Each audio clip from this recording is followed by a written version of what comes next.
মির্জা আব্বাসের পেছনে এই পিঙ্কু লাগার মূল কারণটা কি এটা ভাবছেন কখনো? করাপশন, দুর্নীতি? আরে না রে ভাই, মূল কারণ অন্য জায়গায়। মূল কারণ হচ্ছে ঢাকা শহরে মির্জা আব্বাসের চাইতে বড় গুন্ডা বিএনপির নাই। ঢাকা শহরে তাফালিং করবেন, মির্জা আব্বাসের লাগবে রে ভাই। বিএনপির অন্যান্য নেতা যারা, তারা একটু ঢাকার একটু বাইরের দিকের, যেমন ধরেন গয়েশ্বরদা, ঢাকার একটু বাইরের দিকে, রাইট? ঢাকা শহর কন্ট্রোল করতে হইলে ঢাকার স্থানীয় গুন্ডা লাগবে। আর মির্জা আব্বাসের চেয়ে বড় গুন্ডা নাই বিএনপির। আওয়ামী লীগ আমলে হাজী সেলিম আসিল, আর আওয়ামী লীগের কিছু নেতাকর্মী আসিল, আর আওয়ামী লীগ ছাত্রলীগ দিয়ে পুলিশ কন্ট্রোল করতো ঢাকা শহর কন্ট্রোল করার জন্য।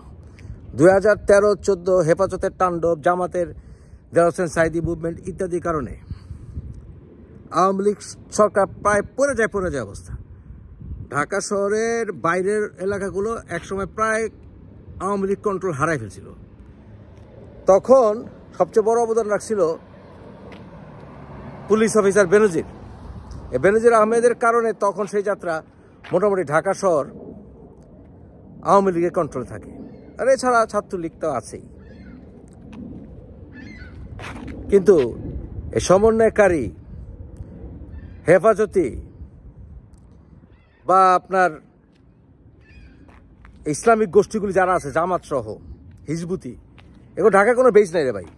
ঢাকা শহরে এদের বেস করা সম্ভব না, কারণ ঢাকা শহরে সন্ত্রাসী কর্মকাণ্ড করা বা সন্ত্রাসী সেলগুলি গড়ে ওঠা খুব কঠিন। এরা সবই হইতেছে বাইরের, যেমন ধরেন সাতক্ষীরা, চিটাগাং, হ্যাঁ, এইসব। তাই তারা জানে যে ঢাকা শহর কন্ট্রোল করতে হলে মির্জা আব্বাসের মতো গুন্ডারে সরাই দেবো, বিএনপির গুন্ডারে সরাই দেবো। যখন নিরু বাবলু ভাইরা রাজনীতি করতো ওই 80-র দশকে, তা করে বিচি সাপ্লাই করতো হাজারীবাগের বড় ভাইরা, বুঝছেন, বকুল ভাই, শিমুল ভাই, কাজল ভাই, ওরা তারা ছিল আবার গয়েশ্বরদারের বন্ধু, কাঞ্চন ভাই।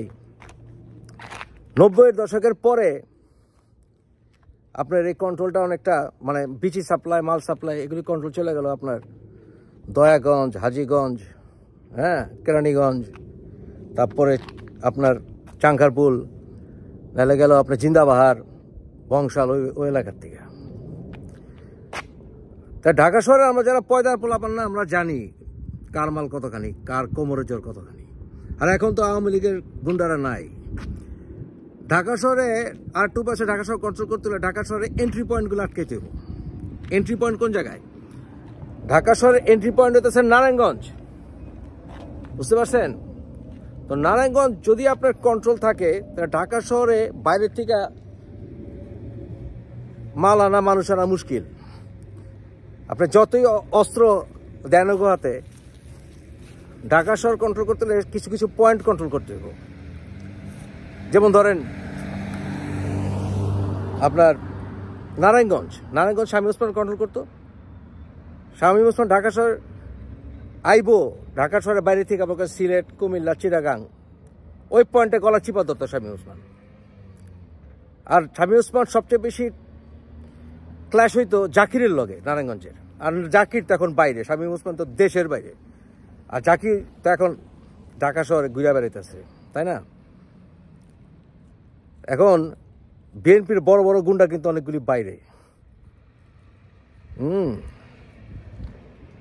আসলাম ভাই আছে, কত ভাই আছে না। আর আওয়ামী লীগের বড় বড় যেগুলি ঢাকা শহরের গুন্ডা ছিল না, ওগুলি অনেকগুলি অফ হয়ে গেছে, মরে গেছে, হ্যাঁ, অনেকগুলি। তাই এখন জাকির নারায়ণগঞ্জ কন্ট্রোল করবো।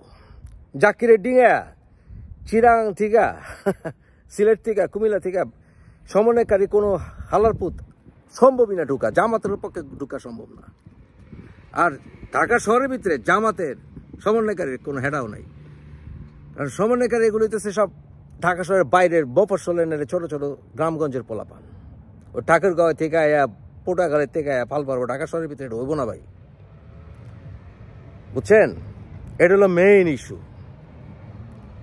মির্জা খোকন 17 বছর দেশের বাইরে আসিল, ফিরছে কইলাম, বুঝছেন? মনে আছে ওনাগুলোকে ট্যাকেল দেওয়ার লিগা আরঙ্গতা ছিল আওয়ামী লীগ, আরঙ্গতা করলে আমার নাই। হান্নান ভাইয়ের কথা মনে পড়ে, হান্নান ভাইয়ের ভেসপার পিছনে মোটরসাইকেলের পিছনে বইয়া ওই কাঁঠাল বাগানের ঢালে গেছিলাম, তার বাসা তখন দোতলার উপরে থাকতো, 3 তলা বা দোতলার উপরে। হ্যাঁ, চিকন চাকন ভাবিরাতে খাওয়ান খাইছিলাম, লিয়াকত, হান্নান ভাই, ওকে কথা মনে হয়। এখন পিন্টু ভাই তো মরেও গেছে গা। তো আমরা জানি ভাই কে কোন পয়দা কার হেরার জোর কতখানি। মির্জা আব্বাস বুড়া হইতে পারে, কিন্তু পুরান চাইল বাতে পারে।